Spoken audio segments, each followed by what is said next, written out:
కాకినాడకు దక్షిణంగా తుఫాన్ తీరం దాటే అవకాశం ఉందని కలెక్టర్ కార్తికేయ మిశ్రా తెలిపారు. తీర ప్రాంత ప్రజలను అప్రమత్తం చేశామని మిశ్రా వెల్లడించారు.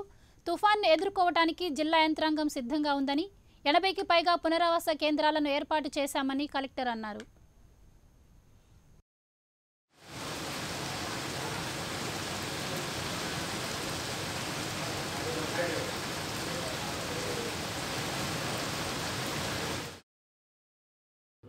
మాకు ఇప్పటిదాకా ఉన్నటువంటి సమాచారం బట్టి ఆర్టీజీ వాళ్ళు మాకు కమ్యూనికేట్ చేసినటువంటి సమాచారం మరియు ఐఎండి వాళ్ళు, ఇస్రో వాళ్ళు అందరూ ఇచ్చినటువంటి ఇన్ఫర్మేషన్ బట్టి మన జిల్లాలోనే ఎక్కడో ఒక చోట ల్యాండ్ఫాల్ అవడానికి అవకాశం ఉంది అంటున్నారు. సౌత్ ఆఫ్ కాకినాడ ఎక్కడైనా హిట్ అవడానికి ఎక్కువ అవకాశం ఉంది అంటున్నారు. అందువల్ల సముద్ర తీరంలో ఉన్నటువంటి మండలాల్లో, తర్వాత ఈ సముద్ర తీరంలో ఉన్నటువంటి మండలాలు పక్కన ఉన్నటువంటి ఇంకొక లేయర్ మండలాల్లో మనము ఇవాళ రాత్రిలోనే లొకేషన్స్ ఐడెంటిఫై చేసేసి స్టాఫ్ మొబిలైజ్ చేసేసి స్టాఫ్ అక్కడ ఏర్పాటు చేయటం మొదలు పెడుతున్నాము.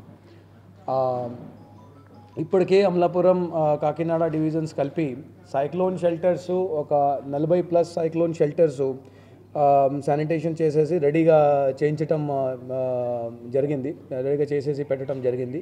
ఇది కాకుండా ఇంకా కొత్త లొకేషన్స్ కూడా రేపు మధ్యాహ్నం దాకా ఐడెంటిఫై చేసేసి అదనంపుగా లొకేషన్స్ ఐడెంటిఫై చేసేసి రిలీఫ్ క్యాంప్స్ నడపడానికి వ్యవస్థ చేస్తున్నాము.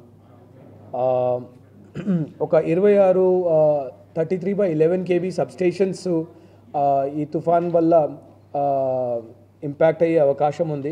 ఈ 26 33/11 kV సబ్స్టేషన్స్ దగ్గర కూడా ఒక ఏడీ ర్యాంక్ ఆఫీసరు మరియు ఎలక్ట్రిసిటీ వాళ్ళ బృందము అక్కడ ఏర్పాటు చేస్తున్నాము, అక్కడ పొజిషన్ చేస్తున్నాము. వాళ్ళకి ఫ్యూయల్ ట్యాంక్సు, తర్వాత పోల్సు, క్లాంప్సు, డిస్క్ ఇన్సులేటర్సు, ఇతర ఇన్సులేటర్సు, కండక్టరు, ఇది అంతా సప్లై చేసేసి అక్కడ డంపింగ్ చేస్తున్నాము.